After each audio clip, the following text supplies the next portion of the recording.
Thank you. Now question number 76, माननीय Shri Sameer Oram.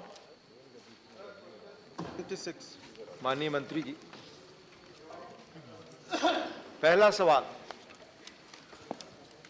Sir, उत्तर मुझे प्राप्त है, उत्तर से मैं संतुष्ट हूं।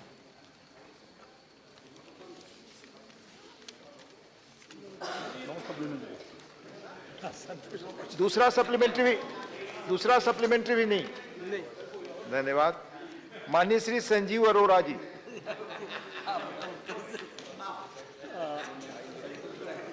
Thank you honourable chairman sir. आपके माध्यम से मैं ऑनरेबल मंत्री जी को ये सवाल पूछना चाहता हूँ कि कुछ स्टेट हाईवेज हैं जो नेशनल हाईवे ने प्रॉमिस किए थे, और पंजाब में भी काफ़ी स्टेट हाईवेज है कि हम टेक ओवर करेंगे, पर उसका प्रोसेस रुका हुआ है। वो कब तक आप करने की आपकी प्लानिंग है? धन्यवाद। आप बैठ जाएं। माननीय उपाध्यक्ष महोदय जी, वैसे पंजाब में 2014 में मोदी जी के नेतृत्व में हमारी सरकार आने के बाद इस 8 साल में जितना रोड का काम हुआ है वो स्वाधीनता के बाद के का अब तक का और इससे ज़्यादा है। एक महत्वपूर्ण बात यह है उपाध्यक्ष महोदय जी कि जो स्टेट हाईवे होते हैं उसकी जिम्मेदारी राज्य सरकार की होती है, और हम लोग भी ग्रीन हाईवे भी बना रहे, जैसे दिल्ली से कटरा जो पंजाब से जाता है, हरियाणा से जाता है, तो हम तो उसके ऊपर नई लैंड एक्वायर करके वो हाईवे बनाते ही हैं। पुराने हाईवे को भी हमने काफ़ी सुधारा है। अब ये जो स्टेट हाईवे है इसमें भी हमने वित्त मंत्री जी ने घोषणा की थी बजट में कि हम ये हाईवे के बारे में इसके लिए नए हाईवे ऐड करेंगे, और इसलिए गति शक्ति में इंडस्ट्रियल कॉरिडोर्स, पोर्ट कनेक्टिविटी, बाद में टूरिज़्म, इन सब बातों का अध्ययन करके कुछ प्रमाण में हम ऐड भी कर रहे हैं। अभी निश्चित रूप से आपने जो हाईवे बताया उसमें इस किसी क्राइटेरिया में आता है क्या, उसका विचार करेंगे और उसके बाद उसको अनुमति देंगे। अल्टीमेटली अगर हमने उसको अपना NH नंबर दिया तो हमको खर्चा भी करना पड़ता है, मेंटेन भी करना पड़ता है और काम भी करना पड़ता है, तो फिर भी हम वो कर रहे हैं। फिर भी आप जो कह रहे हैं उसको वेरीफाई करके देखेंगे। धन्यवाद। माननीय रमीला बेन बाड़ा।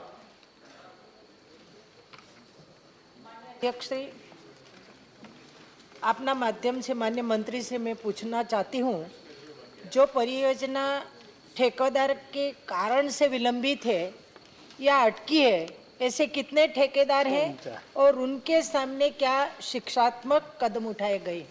Thank you.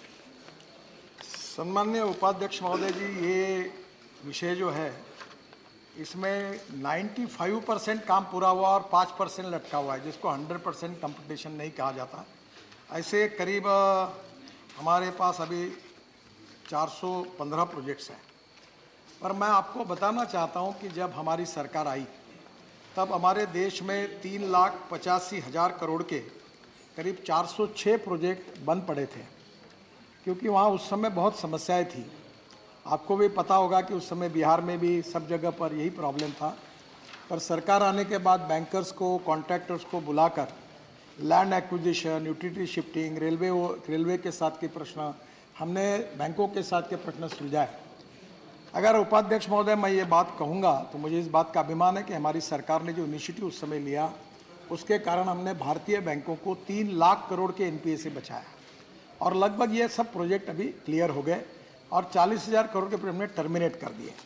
अब अभी क्या है, कोविड आया, तो कोविड के बाद एक्सटेंशन ऑफ वर्क EOT दिया। अब EOT कोविड के कारण मिला तो वो डिले प्रोजेक्ट के लिस्ट में आता है। फिर जो 95% काम पूरा हुआ, कहीं कोर्ट ने स्टे दे दिया। कोई अभी आज मैं एक जलगांव औरंगाबाद करके रोड है, फॉरेस्ट वालों के पीछे 3 साल से लगा था।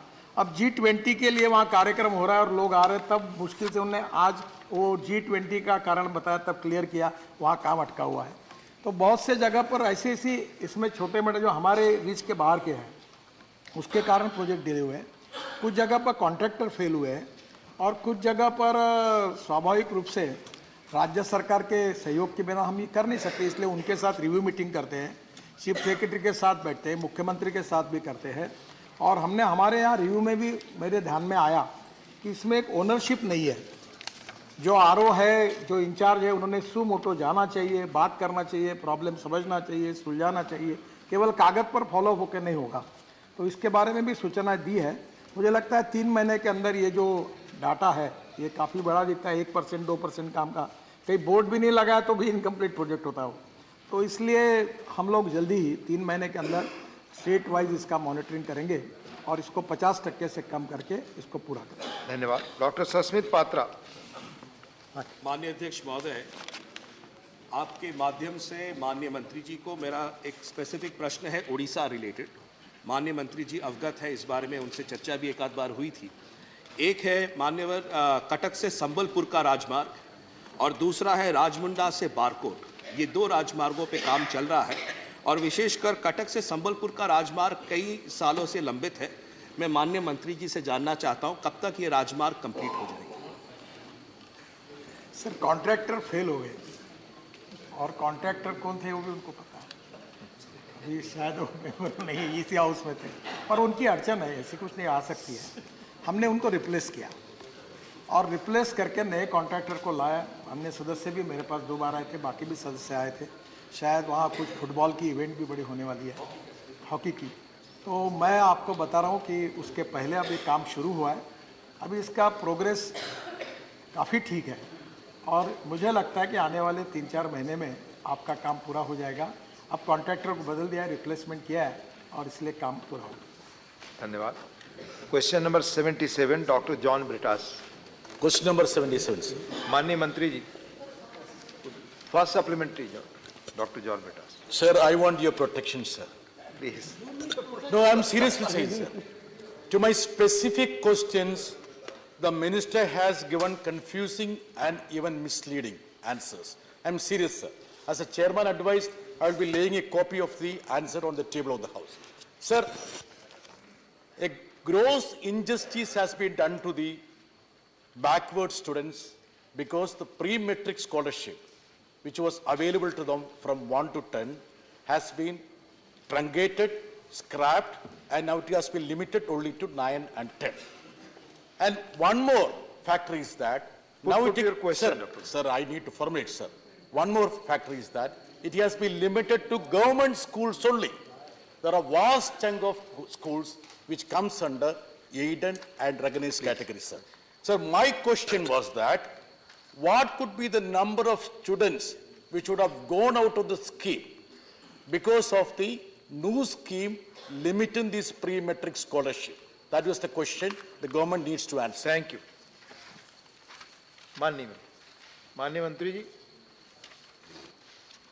माननीय महोदय, जो क्लास 1 से क्लास 8 तक जो शिक्षा है उसका निशुल्क है, राइट टू एजुकेशन का दायरे में आते हैं। निशुल्क 2009 से उसको किया है। उसके लिए क्लास 9 और 10 को हम फी मेट्रिक के लिए और भी सकारात्मक रूप से प्रभावी ढंग से उसको लागू कर सके, इसके लिए उसको उसकी दायरा में हम लोगों ने लाया है।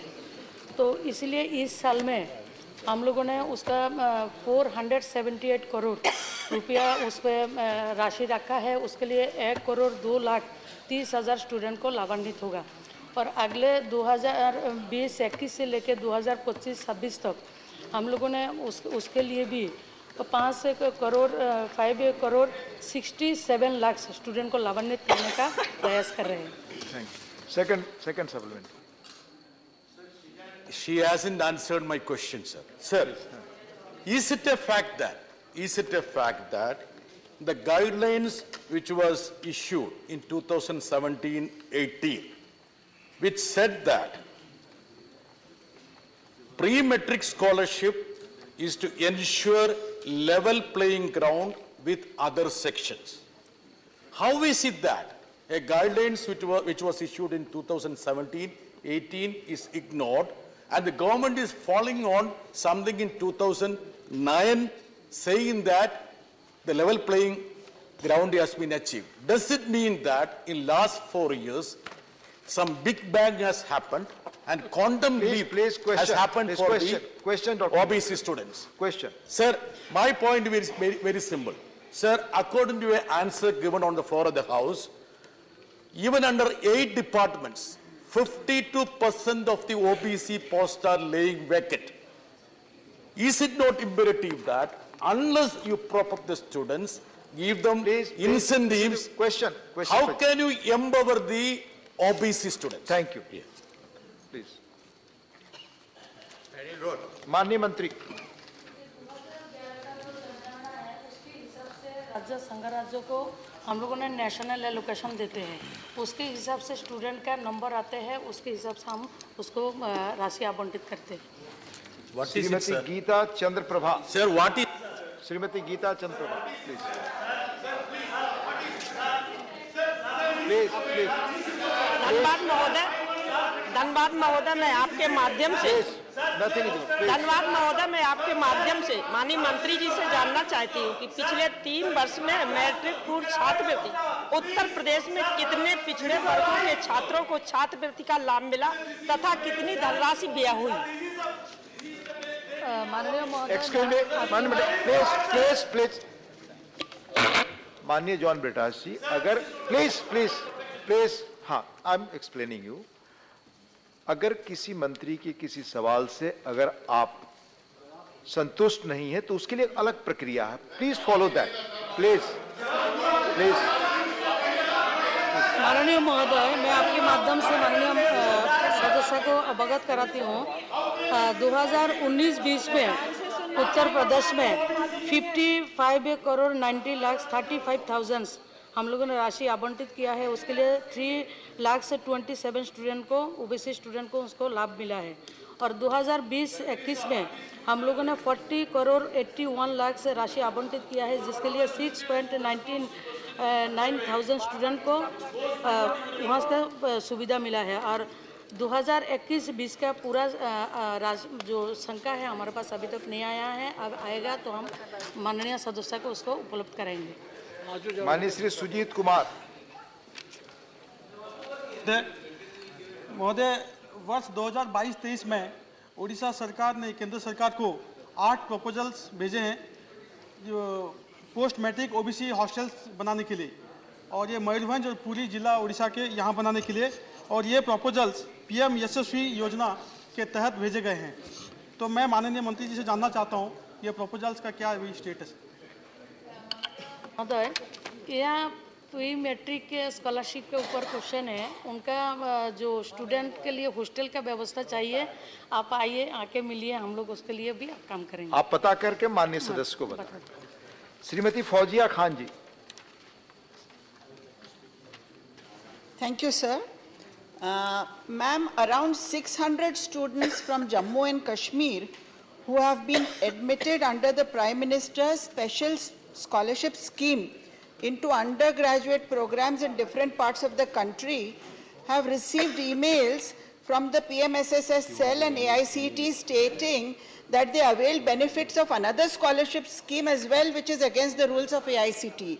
While cancelling their scholarship, asking to refund, levying a penalty or fine for the same may be apt. But the authorities have said that their admission will be cancelled and they will not get their degree. This is too harsh a punishment, sir. Will the government consider changing its decision on the said issue? Thank you.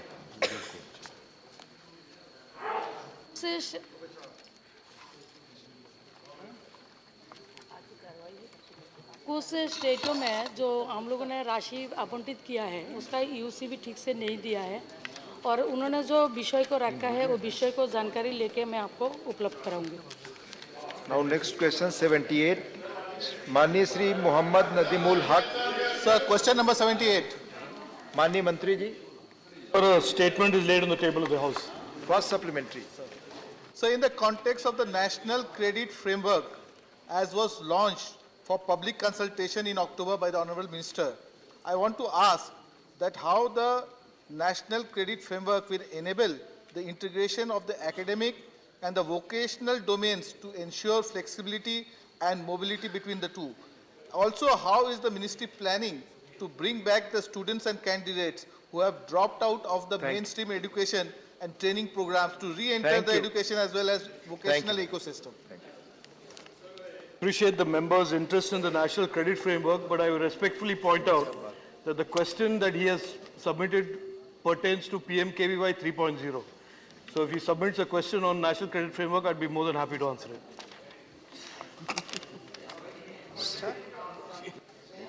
Next supplementary.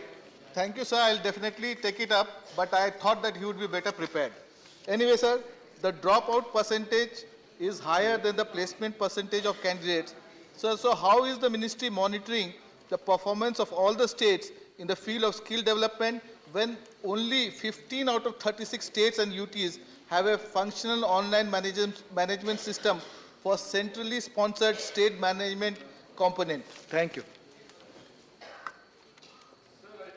The honourable member has asked a question about PMKVY 3.0, and he specifically, his question referred to the utilization of funds of PMKVY 3.0, and the answer comprehensively lays out that while the scheme is over, the process of disbursing the funds is still underway because many states have yet to submit the utilization certificates.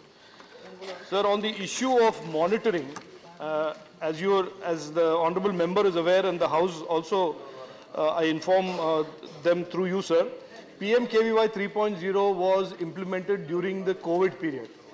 And so therefore, the outcomes of PMKVY 3.0 are very different from the previous PMKVY 2.0, which had high placement rates. This had two very, very distinct programs, that was of skilling COVID warriors and expanding RPL and short-term training through the Skill Hub initiative. So the placement rates during the COVID period, PMKVY 3.0 being the program, are lower than the previous schemes. But we think and we expect that as the COVID risk recedes and we restart the program, the placement rates will go up again, sir. Thank you. Mani Shri G.C. Chandrasekhar. Sir, there are many central sponsored skill development programs in Karnataka. In the year 2020-21, schemes such as Kaigarika Nagara Utpanikarana, for which center has promised 25 crores, but released only 2.4 crores, and the Sankalpa Yojana, no money has released. Rashtriya Nagara Jivanotpana Abhiyana, 0, no money has released. Please, question. Pradhana Mantri Kausalya Yojana, only 4.96 crores. Mani Chandrasekhar, sir, that's what I'm question, coming, sir. Rashtriya Rutti Yojana, sir, only 91 lakhs. Sir, dedicated to more than 2.2 crores youths of Karnataka. I'll move to somebody else. Please, whether I'm the calling government somebody is else. planning, No, sir, that's no, what no, I'm no. asking, whether the government is planning to increase this allocation in the next upcoming budget, and what are the reasons for less allocation? Thank you. As the answer very clearly points out, and I respectfully draw the attention of the honourable member who shares my last name, that there is a state component in the PMKVY 3.0 of 237 crores. To a large extent, that state component has been disbursed and some amounts are remaining to be disbursed because of utilization certificates. Now, the specific programs that he refers to are not under PMKVY 3.0. So again, as I mentioned to the earlier member, if there is a specific question that he would like to pose on those schemes, I would be more than happy to answer it, either via Parliament or if he can meet me. Please. The question, sir, pertains to PMKVY 3.0. Please. What is that? Srimati Sumitra Balmik. Srimati Sumitra Balmik.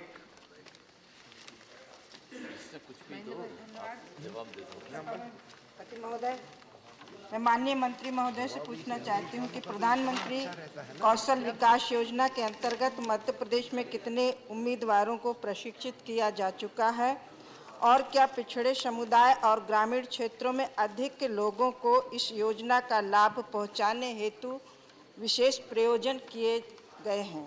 सवाल, हाँ, please. Honourable member has asked a question about the PMKVY in Madhya Pradesh, and I would like to share with the honourable member that under the RPL of the program of Skill India, of the PMKVY 3.0, 10,256 students have been trained, 10,296 और STT के अंतर्गत हमने 45,000 students को training दिए हैं और उसमें से 45,000 में से 4,100 युवाओं को हमने प्लेसमेंट या नौकरी भी दी है। तो ये है PMKVY 3.0 का performance in Madhya Pradesh sir. Thank you. माननीय श्री विक्रमजीत शाह ने। Honorable Chair, I'll request the Honorable Minister, who has been a good friend for 2 decades and I had chance of working with him, that, sir, how much target has been given for the current financial year for PMKY 3 in Punjab? Because when we looked at the deliberations and papers yesterday, I noticed with great distress that there has been a decline of 92.5% in fund allocation in PMKY to Punjab. Thank you. So this is, I think, gross unfair, and also the multi-skill development centers by Government of Punjab, buildings have been made, but they are lying vacant. There are hardly 50 students, 100 students, because I myself have adopted 25 ITIs, and when I visit these MSDCs, please support them, and PMKY 4, what is the news? Thank you. And why there is sharp decline of 92.5% in the allocation to Punjab? Thank you. Honorable Member, sir, there are many questions that the Honorable Chairman, sir, there are many questions that the Honorable Member has posed, including the performance of ITIs. The ITIs are. One second. Please let him reply. You have put your question, sir. May I complete my answer? No, nothing now. No, please, you have put your question. The Government of India does not provide any budgetary allocation for ITIs. ITIs are managed by the state government, and any financial support to the ITIs are given by the state government.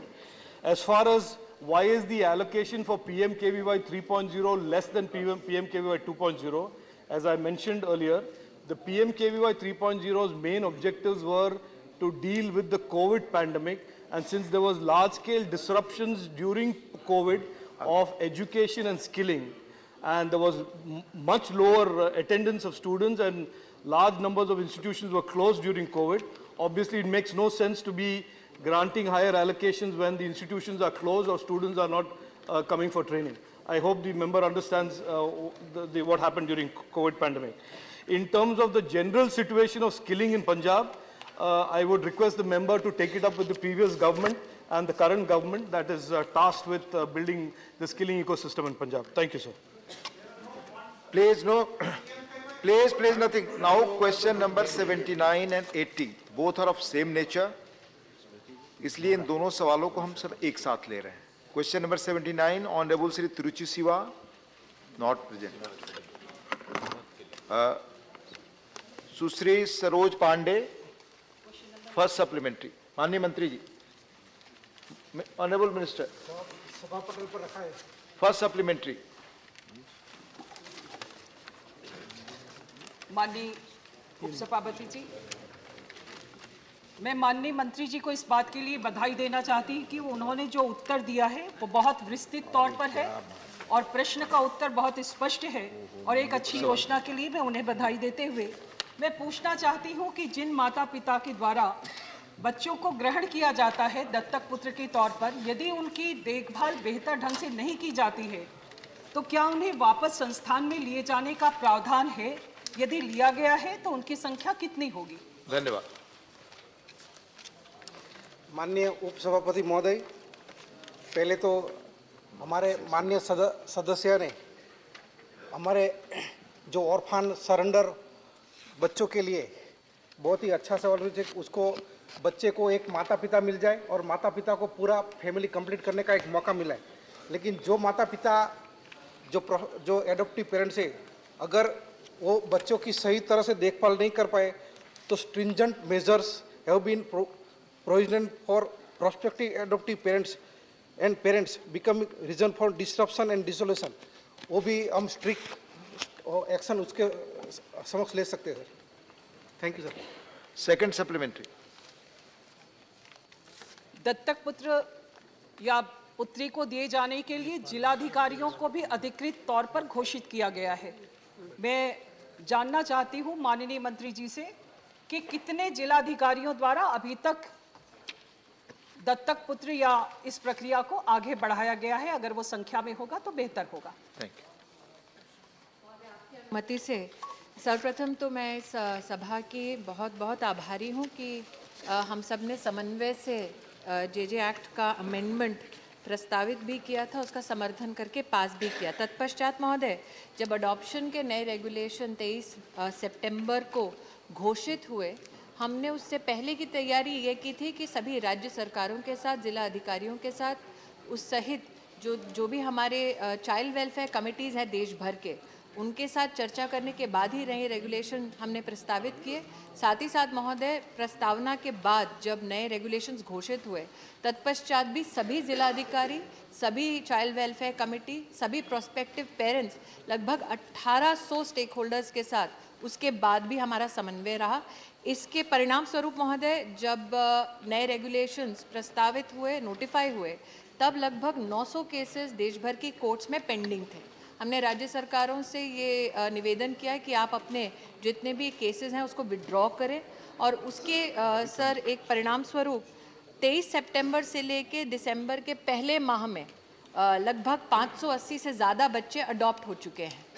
और आज सभी जिला अधिकारी जो कारा का national portal है उसमें संबद्ध हैं, टेक्निकली टेक्नोलॉजी का सहारा लेके ही अडॉप्शन के सारे प्रोसीजर्स अब वो कर रहे हैं। पहली बार महोदय, ज़िला के जो मेडिकल ऑफिसर्स हैं वो भी अब इस अडॉप्शन की प्रोसेस का अभिन्न अंग बन चुके हैं। विशेषतः अगर बालक या बालिका दिव्यांग हो तो उसकी दिव्यांगता को प्रमाणित करने के लिए एक ज़िला स्तरीय पूरी व्यवस्था बिठा दी गई है। साथ ही महोदय, हमारी माननीय सदस्य ने विशेष चाइल्ड हमारे जो इंस्टीट्यूट्स हैं CCIs के बारे में विशेष पूछा, उसमें भी यही प्रक्रिया महोदय जारी है। धन्यवाद। श्रीमती रंजीत रंजन। तो सभापति जी, मैं आपके माध्यम से मंत्री साहबा से पूछना चाहती हूँ, ये बच्चों का मामला है और कई बार बहुत सारे बालिका गृह, बाल गृह, अनाथालयों की कंप्लेंट्स मिलती रही है। मैं आपसे पूछना चाहती हूँ कि क्या जैसे कि जिला पदाधिकारी द्वारा, उनके पदाधिकारियों के द्वारा अनाथालयों की मॉनिटरिंग की जाती है और कई NGOs के द्वारा भी मॉनिटरिंग कराई जाती है। बहुत सारे अनाथालयों का ये शिकायतें मिली हैं कि वहाँ पे एब्यूजिंग होती है, सेक्स एब्यूजिंग होती है, उनको लेबर चाइल्ड के लिए यूज़ किया जाता है, बहुत तरह के हिंसक वारदातें होती है। वैसे जो पेरेंट्स गोद लेना चाहते हैं, हम उनकी 4-5 साल तक निगरानी करते हैं, पर निगरानी में बहुत सारी खामियां हैं, क्योंकि जिला पदाधिकारी के प्लीज ये बहुत संवेदनशील मामला है। जिला पदाधिकारी के थ्रू ही मॉनिटरिंग होती है और NGOs के थ्रू। मैं आपसे एक सवाल कर रही हूं कि कितने ऐसे केसेस आपके पास, मंत्रालय के पास आए हैं जिसमें ये कंप्लेन आई है कि जो NGOs के थ्रू आप मॉनिटरिंग करा रहे हैं, जो अनाथालय चल रहे हैं, वहां पे इस तरह की घटनाएं लगातार हो रही हैं। क्या परसेंटेज जो प्रशासन डायरेक्ट कर रहा है और जो NGOs के थ्रू है, कितनी आज तक कंप्लेन आई है? आज ही मैंने न्यूज़पेपर में पढ़ा कि एक भाई बहन, 2 साल का बच्चा और 4 साल की बच्ची, जो प्लीज सर, माता पिता ने उनको गोद लिया और 4 महीने के बाद वो वापस आ गए और उन पे पॉक्सो लगा है। तो ऐसे पेरेंट्स जो बच्चे ले जाते हैं कि बच्चे के रूप में, लेकिन उनका यूज होता है, वैसे लोगों पे प्लीज कितनी कार्रवाई मंत्रालय के तरफ से हुई है? ये बहुत संवेदनशील मामला है सर, इसलिए मैं चाहती हूँ कि मंत्री साहिबा भी महिला है, जवाब देंगे। धन्यवाद। माननीय महोदया ने एक बहुत ही गंभीर विषय हम सबके सम्मुख प्रस्तुत किया है। महोदय, आप और सभी यहाँ पर उपस्थित सर्विंग मेंबर्स ऑफ पार्लियामेंट जानते हैं कि लॉ एंड ऑर्डर स्टेट का विषय है।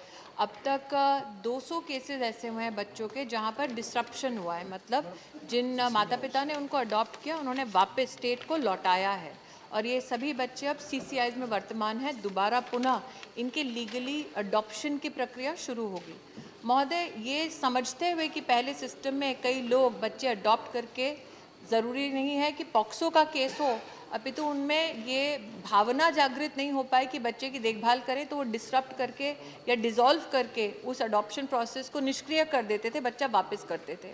वर्तमान का जो नया रेगुलेशन है महोदय, उसके अंतर्गत ऐसे पैप्स को दोबारा कोई भी बच्चा अडॉप्ट करने की अनुमति नहीं मिलेगी। ये हमने पहला एक रेगुलेशन स्थापित किया। दूसरा महोदय, NGO से अब एक ज़माना था जब लोग NGO पे निर्भर करते थे प्रशासनिक कार्य करने के लिए। हमारा ये मानना है महोदय इस विभाग के माध्यम से कि दायित्व का निर्वहन जो प्रदेश सरकार और जिला अधिकारी का है उसका निर्वहन वही करें, वो किसी एनजीओ को एडमिनिस्ट्रेटिव कैपेसिटी में ना देखें। इसलिए महोदय नए रेगुलेशन के अंतर्गत हमने डीएम के साथ साथ वहाँ की पुलिस व्यवस्था को भी अब ताकीद किया है, चाइल्ड वेलफेयर कमेटी को भी कहा है कि पूरी इंक्वायरी चाइल्ड वेलफेयर कमेटी करती है, डीएम के माध्यम से भी होती है, पुलिस व्यवस्था के माध्यम से भी होती है। और सीसीआईज में महोदय जितने भी सीसीआईज रजिस्टर्ड नहीं थे, हमने सतत वर्ष 2019 से लेकर अब तक सभी स्टेट गवर्नमेंट्स को कहा कि जो रजिस्टर नहीं हुए हैं उनको डी रजिस्टर कीजिए। 400 से ज़्यादा ऐसे सीसीआईज देश में बंद हुए हैं। और साथ ही महोदय अब जो नया रेगुलेशन आया है उसके अंतर्गत पहले ये माना जाता था कि अगर कोई एनजीओ प्रस्ताव दे कि मुझे सीसीआई खोलना है, वो डीम्ड अप्रूवल माना जाता था। महोदय मैं आपके माध्यम से सदन को अवगत कराना चाहती हूँ कि हमने टाइटन किया है रेगुलेशन को। अब जब तक जिला अधिकारी, पुलिस अधिकारी सारे एप्लीकेशन की तफ्तीश ना कर ले, उस जो बनाना चाहते हैं सीसीआई, उस संगठन के सभी संगठन के सदस्यों का अच्छी तरह से निरीक्षण ना हो, तब तक परमिशन सीसीआई खोलने की भी अब भारत सरकार नहीं देती। धन्यवाद। मौसम नूर जी।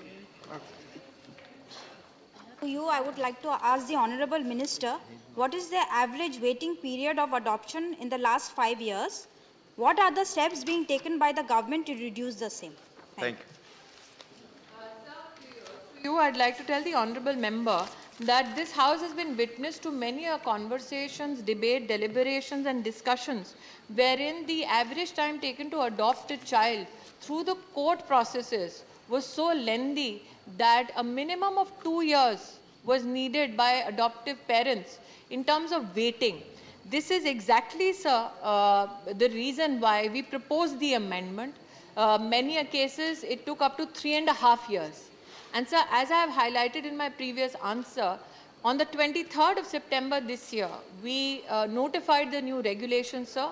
There were close to 900 cases pending in states, in our high courts. And after the states acted on the new resolution, sir, over 580 children have already been adopted. Including, sir, I would like to here highlight, there are children who are in the category of hard to place.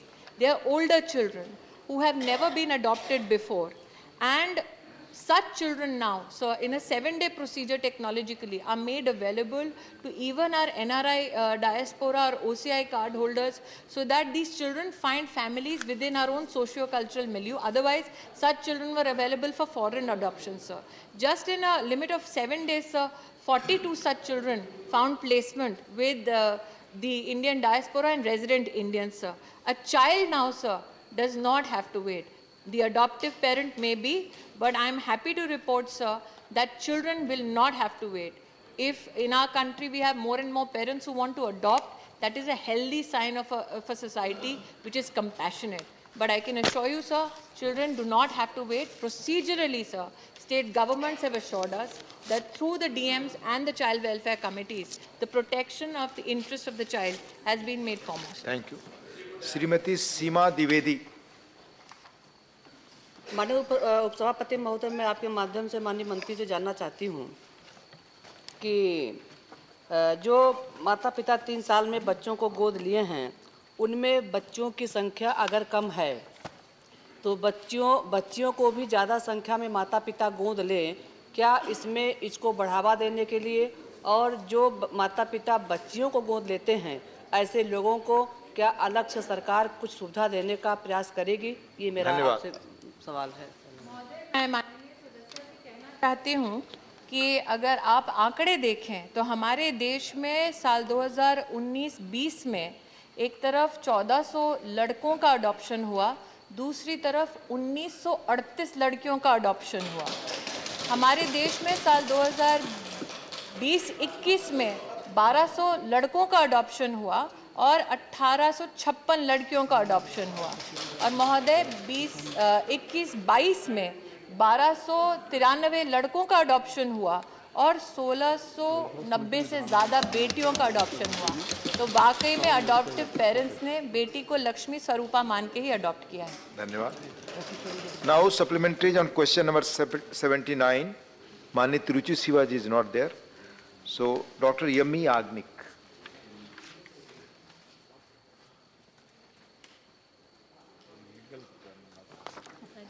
Supplementary on question number 79. Yes, sir. Thank you, sir. Sir, I have gone through the reply given by the Honorable Minister.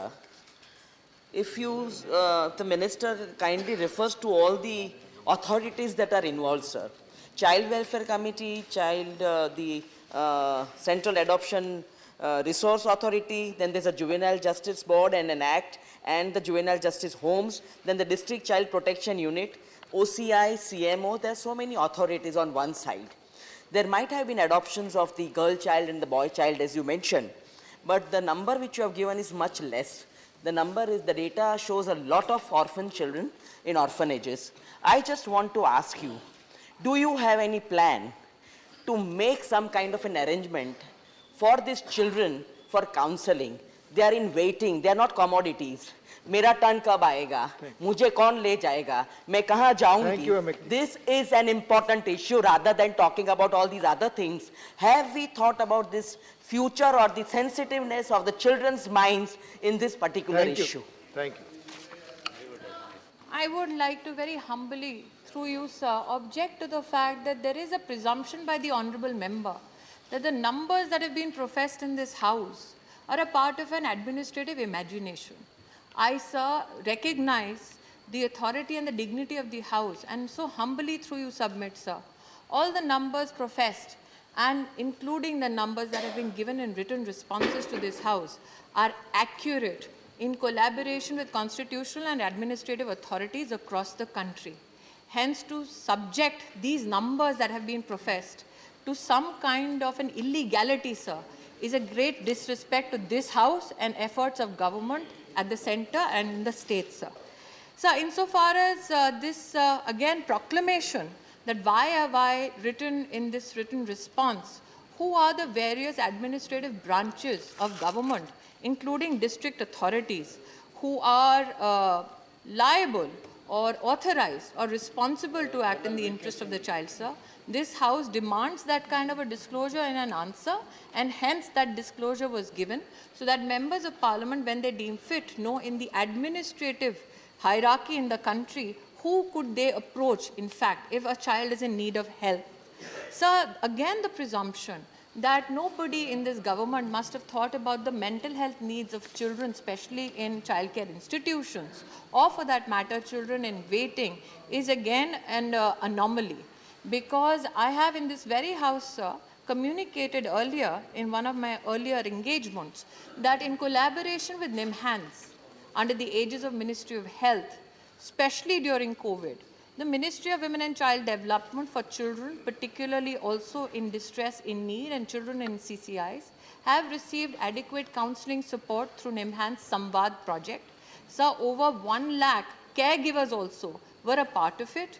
Through the new regulations, sir, not only is mental health support and counseling given to children, but also adoptive parents. And not only pre-adoption, sir, but also post-adoption. I wish these facts which are available in public domain were reflected on before such a charge was made. Thank you. Dola Senji. Thank you, Deputy Chairman, sir. आपकी माध्यम से हम minister madam को पूछना चाहेंगे कि we know that law and order is the state subject. फिर हम जानना चाहते हैं कि ये सारा के माफिक आफ्टर एडॉप्शन होने का बाद अगर कोई चाइल्ड को चाइल्ड लेबर होना सहन ना पड़ेगा और अगर अनफॉर्चुनेटली ट्रैफिक भी होना पड़ेगा तो उसके लिए क्या मिनिस्ट्री की तरफ से कोई मॉनिटरिंग होगा, है कोई प्रोसेस है या कोई लेबर डिपार्टमेंट से भी कोई मॉनिटरिंग है, ये हम जानना चाहते हैं। से माननीय महोदया को आपके माध्यम से अवगत कराना चाहूँगी कि चाइल्ड वेलफेयर कमेटी को तो सशक्त किया ही गया है, साथ ही प्रदेश में जो स्टेट कमीशन है चाइल्ड राइट्स के प्रोटेक्शन के लिए वो NCPCR के साथ राष्ट्रीय स्तर पे एक्ट की मॉनिटरिंग इम्प्लीमेंटेशन का काम करती है। CWC के माध्यम से सब पोस्ट अडॉप्टिव फॉलोअप 2 साल तक सतत चलता है, जिसमें माता पिता के साथ साथ विशेष बच्चे के साथ फॉलोअप प्रोसेस होता है। तो अगर बच्चा, और ये नए रेगुलेशंस का एक प्रावधान है सर, बच्चा अगर तब जब जाके बार बार 2 साल तक इंक्वायरी होती है कि बच्चा ढंग से वहाँ पर रह पा रहा है, बच्चे को कोई तकलीफ है या नहीं है, तो उस के अंतर्गत सर उस इंक्वायरी या पोस्ट अडॉप्टिव केयर में निश्चित रूप से बातें सामने जागृत होंगी। ये नए एडॉप्शन के रेगुलेशन का सर एक अभिन्न अंग है। Thank you. माननीय MM Abdullah, honourable MM Abdullah.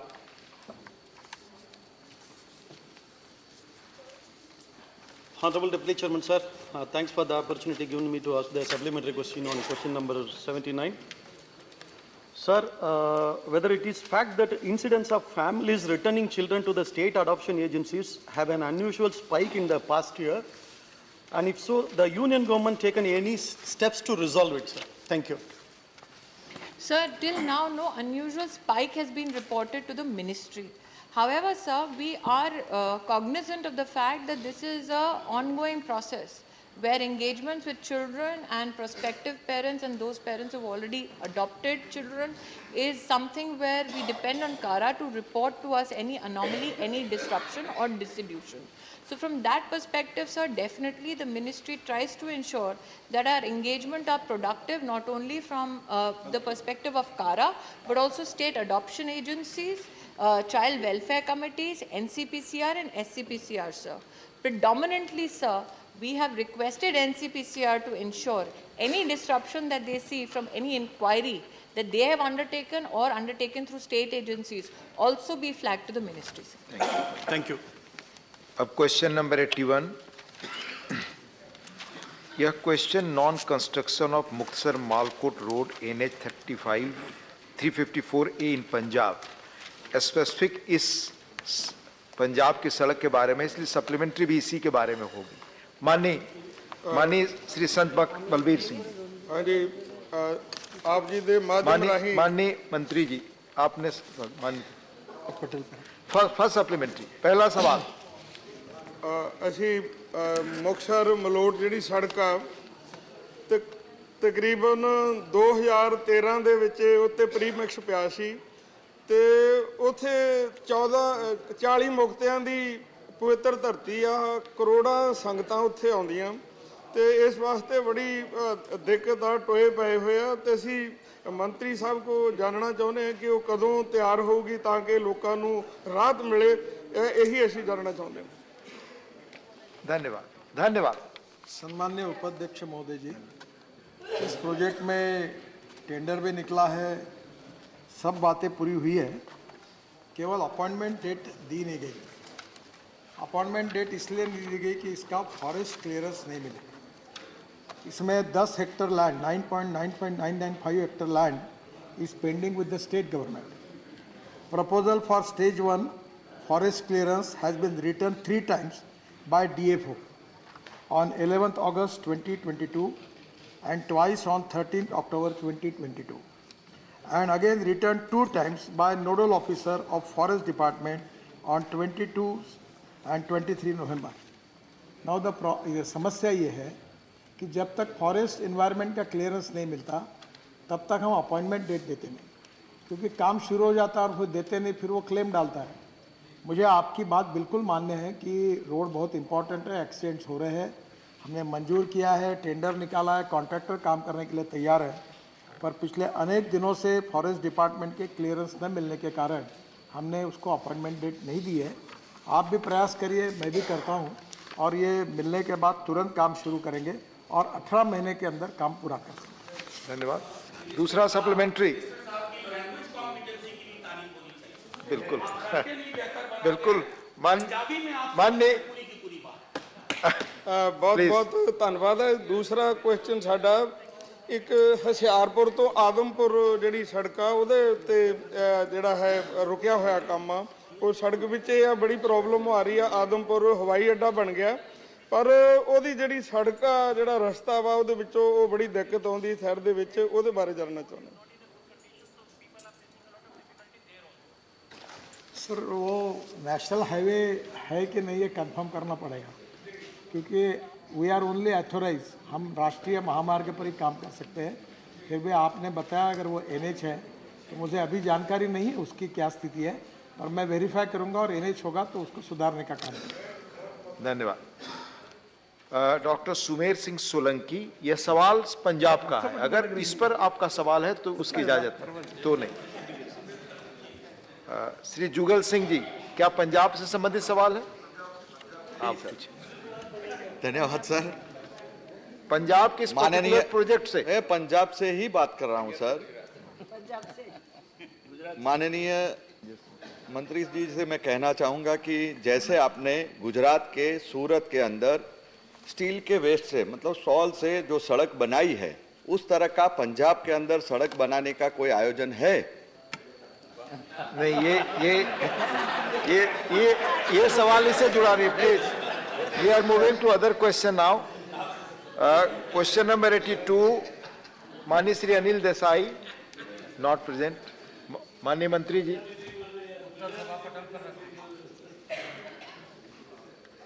Patidar ji, first supplement. धन्यवाद माननीय उपसभापति महोदय। देश भर में एकलव्य आदर्श विद्यालय स्थापित करने के लिए मैं सरकार की सराहना कार्य के लिए बहुत बहुत धन्यवाद देती हूँ। माननीय उपसभापति महोदय, मैं माननीय मंत्री जी से ये जानना चाहती हूँ कि इन आवासीय विद्यालयों में स्किल डेवलपमेंट के लिए कोई योजना संचालित करने की योजना है क्या? साथ ही छात्राओं के लिए कोई विशेष योजना संचालित करने की योजना है क्या? साथ ही मध्य प्रदेश में कितने एकलव्य आदर्श विद्यालय संचालित है और कितने नए प्रस्तावित है? आपने 2 सवाल पूछे, एक ही पूछना। महोदय, माननीय सदस्य ने जो प्रश्न पूछा है, प्लीज, कि जो हमारा एकलव्य मॉडल रेसिडेंशियल स्कूल है उसमें स्किल डेवलपमेंट का प्रोग्राम, इस बारे में अभी इस समय इस तरह का कोई नीतिगत फैसला नहीं हुआ है, लेकिन आगामी दिनों में इस पर क्या किया जा सकता है, इस पर जरूर विचार किया जाएगा, क्योंकि आज समय आया है जब हम लर्निंग अर्निंग प्रोग्राम को साथ साथ लेकर के चलें। दूसरा विषय इन्होंने जो पूछा है कि मध्य प्रदेश में, तो मध्य प्रदेश में जो विद्यालय इस समय चल रहे हैं और जो स्वीकृत किए गए हैं उसकी सूची भी उपलब्ध करा दी गई है, लेकिन मैं उनको थोड़ा सा पढ़ के सुनाना चाहता हूं कि ताकि वो पूरे स्कूल के मामले में जानकारी हासिल कर ले। जैसे सभा पटल पर उत्तर दे दिया गया है। मध्य प्रदेश में कुल मिलाकर इस समय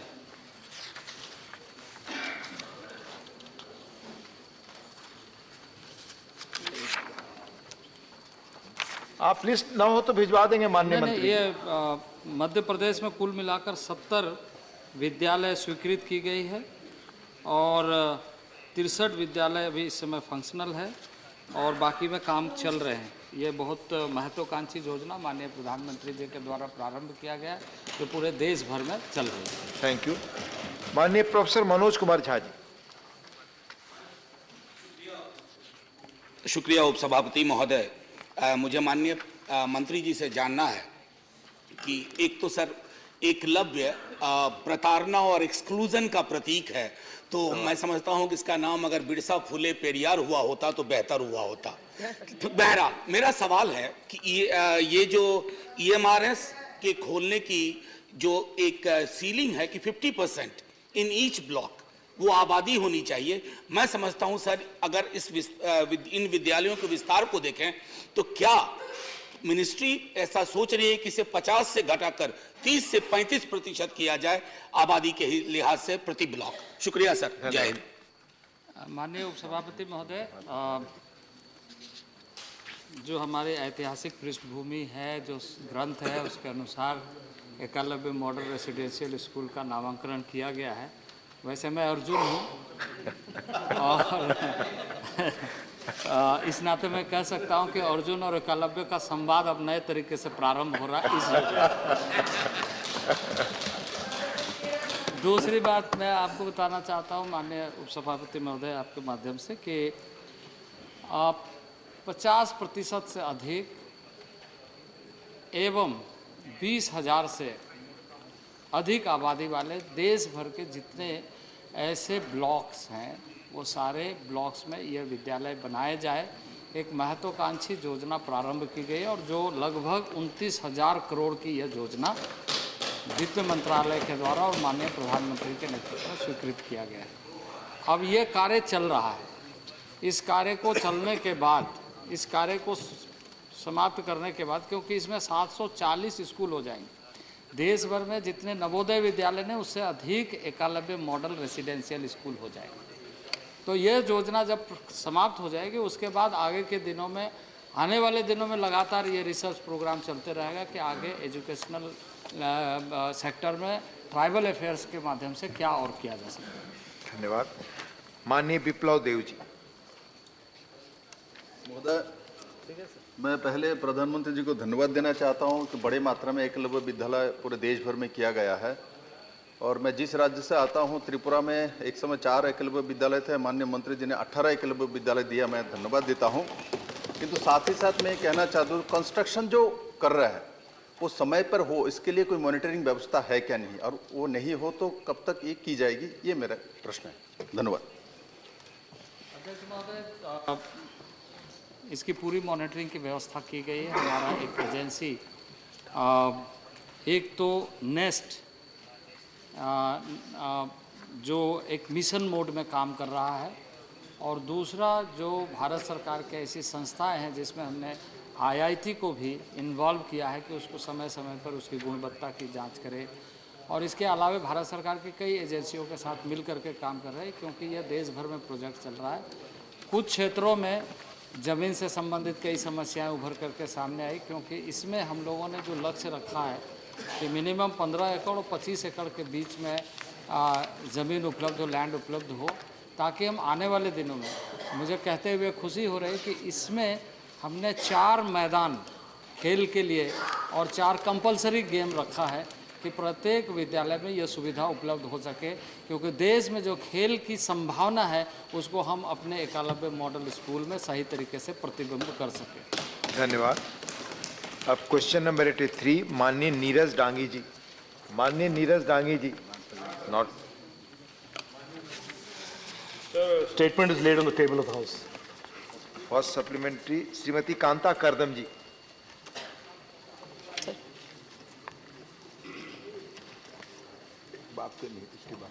वैसे तो मैं प्रधानमंत्री जी को धन्यवाद देना चाहती हूँ कि कौशल विकास योजना के तहत युवाओं को बहुत बढ़ावा मिल रहा है। मैं आपके माध्यम से मैं माननीय मंत्री जी से पूछना चाहती हूँ कि सरकार द्वारा कौशल विकास कार्यक्रम के तहत युवाओं को आत्मनिर्भर बनाने के हेतु कंप्यूटर प्रशिक्षण प्रदान करने के लिए तैयार की गई योजनाओं का ब्यौरा क्या है? Thank you. सर, थोड़ा स्किलिंग के थोड़ा बैकग्राउंड, एक कॉन्टेक्स्ट में आपके सामने माननीय सांसद जी को देना चाहता हूं कि 2014 में जब प्रधानमंत्री मोदी जी प्रधानमंत्री बने और हमारे सरकार आए, तभी ये जो size of the problem, 30 crore से ज़्यादा अनस्किल्ड युवा थे हमारे वर्कफोर्स में, 30 crore, that was the size of the problem in 2014।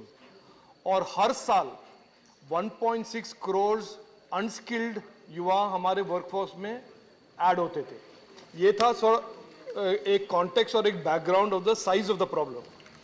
और पिछले 8 साल में सर हमारे सरकार ने एक तरह से एक एक्सपेंसिव स्किल का नेटवर्क और स्किलिंग प्रोग्राम्स शुरू किए हैं, जहां पर लोग लॉन्ग टर्म ITI में NAPS अप्रेंटिस स्कीम, JSS और प्रधानमंत्री कौशल विकास योजना के 4 प्रोग्राम से हमने पिछले 7 साल में 1.5 करोड़ से ज़्यादा युवाओं को स्किलिंग प्रदान किया है। सर, माननीय सांसद ने पूछा है कि टेक्नोलॉजी के एरिया में कितने स्टूडेंट्स को हमने स्किल किए हैं पिछले 3 साल में, और उसका नंबर है 13 लाख, यानी कि 13,25,760 टोटल टेक्नोलॉजी और हार्डवेयर और इलेक्ट्रॉनिक्स में। Sir, thank you. Honorable R. Girirajan. Honorable Deputy Chairman, sir, I would like to know through you whether the government has using CSR funds for skill development activities. If so, details of the money spent by the government through the CSR funds for skill development for women and young men. Thank you. Thank you. While the question does not pertain to CSR, let me try and attempt an answer, sir. The involvement of corporates in skilling and in placement is an important design element of Skill India and our skilling schemes. So that is number one, sir. It is also correct, sir, the exact number I am not very sure, and I will share it with the honorable member. Around 200 plus crores have been raised through CSR, which have been deployed in various skilling programs run by corporates along with the government of India, and also providing placement as a consequence of some of those CSR-backed programs. But the exact number I shall communicate to you personally, sir. Thank you. माननीय संजय सिंह. धन्यवाद मान्यवर, आपने इस विषय पे मुझे सवाल पूछने का मौका दिया। मान्यवर, मैं बड़ी विनम्रता पूर्वक मंत्री जी से पूछना चाहता हूं कि ये कौशल विकास में जो प्रशिक्षण का आपका कार्यक्रम है, 2019 में महिलाओं को आपने 18,81,000 प्रशिक्षित किया, 2020-21 में घट के 8 लाख हो गया, 2021-22 में घट के 3 लाख हो गया। इसी प्रकार से पुरुषों में मान्यवर 27 लाख 2019-20 में था, फिर घट के 10 लाख हो गया, फिर 21-22 में घट के 3 लाख हो गया। तो मान्यवर, मैं आपके माध्यम से पूछना चाहता हूं कि प्रधानमंत्री जी हर साल 2 करोड़ नौकरियां देने का वादा किए हुए इस देश को, तो अगर नौजवानों को सरकारी नौकरी नहीं मिल पा रही है, कौशल विकास के माध्यम से आप ये प्रशिक्षण देने का कार्यक्रम लगातार कम क्यों हो रहा है? और दूसरा, जिन लोगों को प्रशिक्षित कर रहे हैं उनको रोजगार कितना मिल रहा है? धन्यवाद। Job creation. धन्यवाद सर। एक तो मैं माननीय सांसद को कह दूं कि average job creation per month हमारे देश में 15 लाख लगभग है हर महीने, न्यू जॉब क्रिएशन। तो ये जो आपके लिए इंफॉर्मेशन है, आंकड़े हैं। दूसरा, आप थे नहीं यहाँ पर, ये क्वेश्चन जो आप पूछ रहे हैं आपके ही एक मित्र ने पूछा था, और मैंने स्पष्ट रूप से ये भी कहा था कि 2021 और 21-22 में एक महामारी चल रहा था सर। आप जानते हैं, मुझे नहीं मालूम, लेकिन एक बैकग्राउंड था सर कोविड पैंडेमिक का।